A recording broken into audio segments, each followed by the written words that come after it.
दूध का व्यापारी है।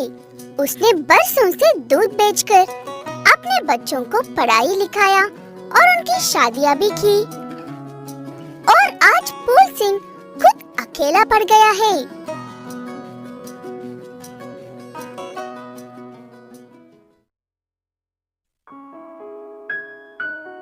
क्या बात है भैया, अब उदास लग रहे हो?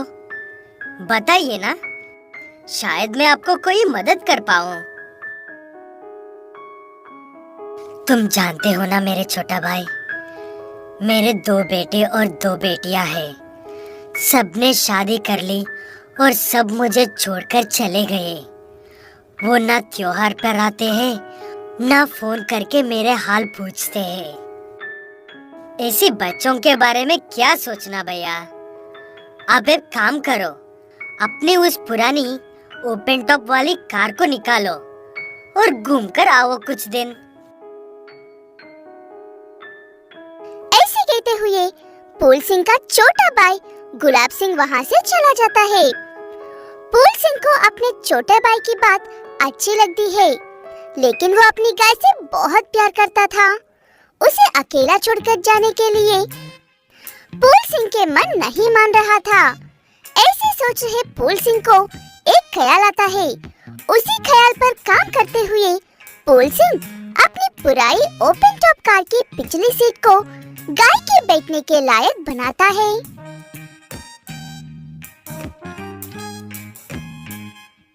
छोटे भाई, मैं जा रहा हूँ अपनी गाय के साथ एक रोड ट्रिप पर।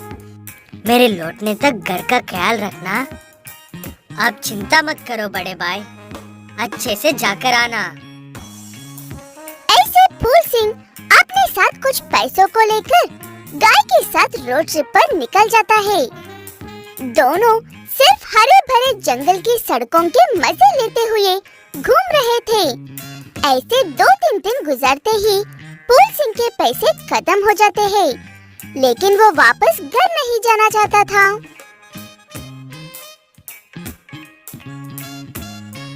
अब मैं क्या करूं? हमने तो ठीक से 2 दिन भी सफर नहीं किया। मैं वापस नहीं जाना चाहता हूं। ऐसे कहते हुए फूल सिंह एक-एक करके अपने बच्चों को फोन करके पैसे डालने को कहते हैं, लेकिन कोई भी फूल सिंह को 1 पैसा भी नहीं देता है और उल्टा उन्हें बातें सुनाते हैं।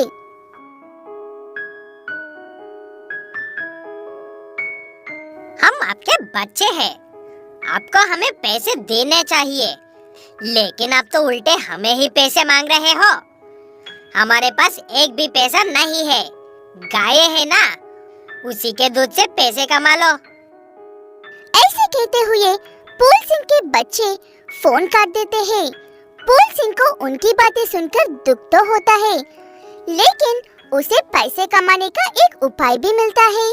अपनी गाय का दूध निकालता है और उसे आसपास की दुकानों में बेचकर उन पैसों से अपने रोड ट्रिप को जारी रखता है।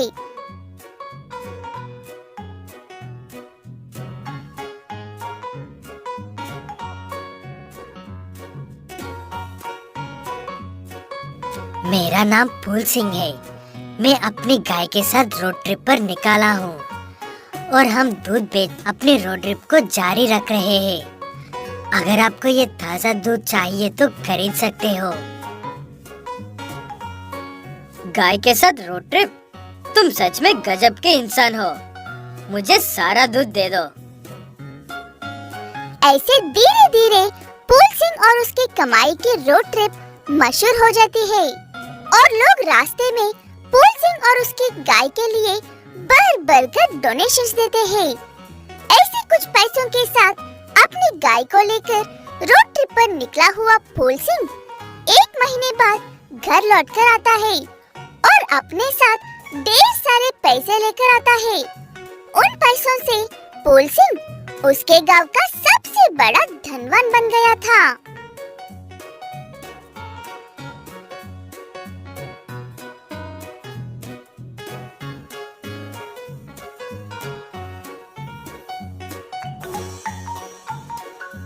छोटे भाई, मैं कभी सोचा नहीं था कि किस्मत ऐसी भी चमकेगी। अब हम दोनों भाई आराम से बाकी की जिंदगी गुजार सकते हैं। वो सब तो ठीक है, लेकिन बच्चे आपसे मिलना चाहते हैं भैया।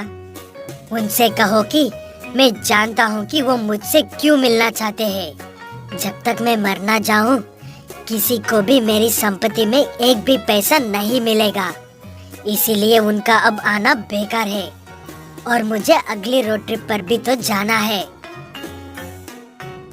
ऐसे कहते हुए फूल सिंह अपने बच्चों को भेज देता है और इस बार अपनी गाय के साथ मिलकर वर्ल्ड टूर पर निकलता है। फूल सिंह जाने से पहले सब कुछ अपने भाई के नाम करके फिर कभी लौटकर न आने वाले रोड ट्रिप पर निकल जाता है।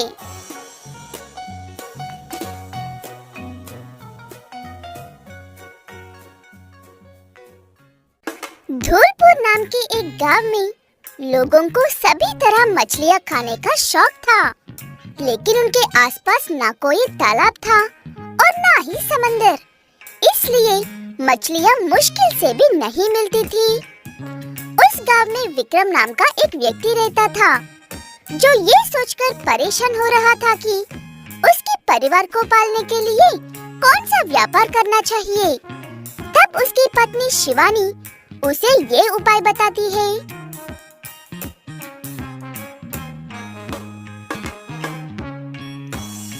जब से मैं आपसे शादी करके इस गांव में आई हूँ, तब से मैंने यहाँ के किसी भी बाजार में एक भी मछली की दुकान नहीं देखी है।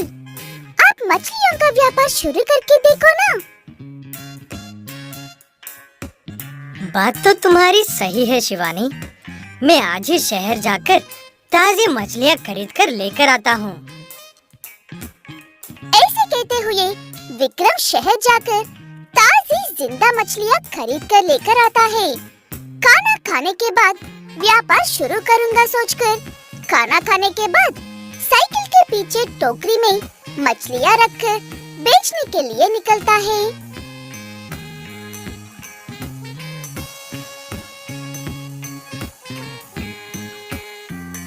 मछलियाँ ले लो मछलियाँ, ताजी ताजी मछलियाँ ले लो। धौलपुर में पहली बार मछली बिक रही है, ताजी मछलियाँ ले लो भाई।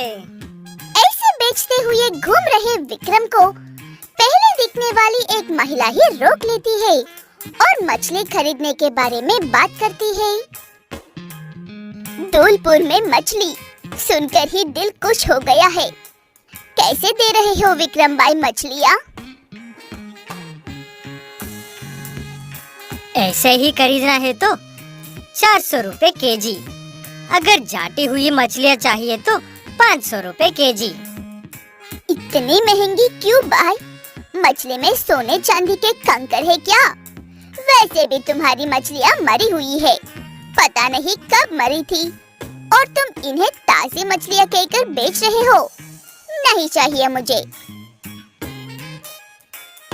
ऐसे कहते हुए वो महिला चली जाती है और भी कई लोग खरीदने के लिए आते हैं, लेकिन मरी हुई मछलियाँ देखकर वापस चले जाते हैं।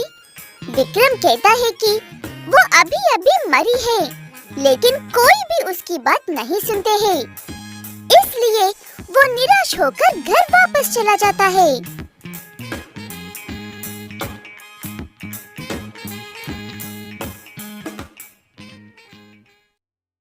शिवानी, तुम्हारा उपाय तो अच्छा था और लोग खरीदने के लिए भी आ रहे थे, लेकिन पता नहीं ये मछलियाँ कब मरी थी, ये सोचकर किसी एक ने भी इन मछलियों को खरीदने की हिम्मत नहीं की है। इसका मतलब अगर मछली जिंदा हो तो उन्हें मछली खरीदने में कोई दिक्कत नहीं है। हमें किसी तरह मछलियों को जिंदा रखकर बेचने का उपाय ढूंढना होगा जी। ऐसे कहते हुए दोनों पति पत्नी मछलियों को कैसे जिंदा रखकर बेचे, ये सोच रहे थे।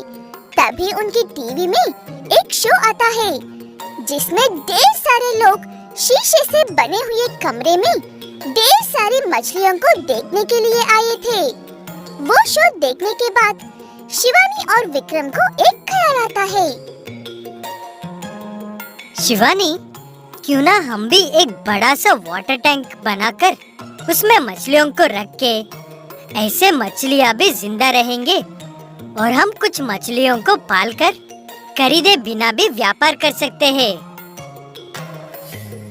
शिवानी को भी विक्रम की बात अच्छी लगती है, इसलिए दोनों मिलकर अगले दिन सुबह उनके घर के सामने एक वाटर टैंक बनाते हैं और उसमें पानी भर देते हैं। उसके बाद विक्रम शहर से छोटी और बड़ी किस्म की मछलियाँ लेकर आता है। छोटी मछलियों को वाटर टैंक में ही रखकर बड़ी मछलियों को गांव में ले जाकर बेचता है।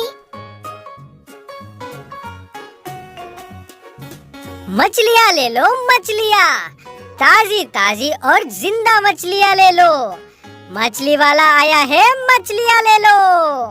विक्रम ऐसे कहते हुए मछली बेचता है। मछलियाँ जिंदा होने की वजह से धूलपुर वाले मछलियाँ खरीद रहे थे और विक्रम का व्यापार अच्छे से हो रहा था।